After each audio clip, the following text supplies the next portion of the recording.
Tout d'abord, s'agissant des annulations de crédits, cela a été rappelé,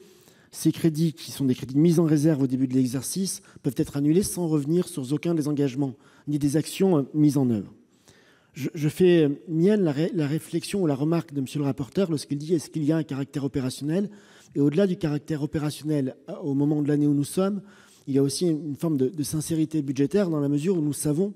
que ces crédits ne pourront être engagés et que dans le cadre de la fin de gestion, il nous paraît de bonne politique de procéder à leur suppression, à leur annulation, plutôt que de les maintenir et de les laisser mourir de leur belle mort sans consommation d'ici la fin de l'année. Ces annulations de crédits ne remettent en rien en cause les politiques conduites par le MESRI, et ce, a fortiori pour la vie étudiante. Sur le programme 231, c'est un programme qui est essentiellement constitué de dépenses de guichet, c'est-à-dire les bourses sur critères sociaux et les nombreux autres dispositifs, il y en a plus d'une vingtaine, qui viennent appuyer l'effort de solidarité de la nation vers les étudiants qui en ont le plus besoin. Sur ce programme, 76 millions d'euros étaient initialement mis en réserve, et ce PLFR acte en réalité non pas tant une annulation de 35 millions d'euros, mais surtout un dégel de 41 millions d'euros par rapport au crédit dont disposait le ministère depuis le début de l'exercice. Ça nous permet de payer les bourses, les traitements de personnel, assurer le bon fonctionnement des Crous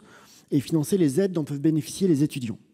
Il s'agit en fait d'un dégel de 54% du montant mis initialement en réserve, ce qui est significatif et ce qui est loin d'être courant lorsqu'on regarde les 15 ou les 20 dernières années. J'ajoute que les bourses sur critères sociaux sont majorées dans le cadre du projet de loi de finances pour 2020 de 46 millions d'euros. Et pour répondre à l'interpellation de Madame la sénatrice Robert, le programme 231 augmentera dans la proposition qui est faite à votre Assemblée de 70 millions d'euros l'année prochaine. Et donc, ce n'est pas 35, mais 70 par rapport à ce que nous connaissons aujourd'hui.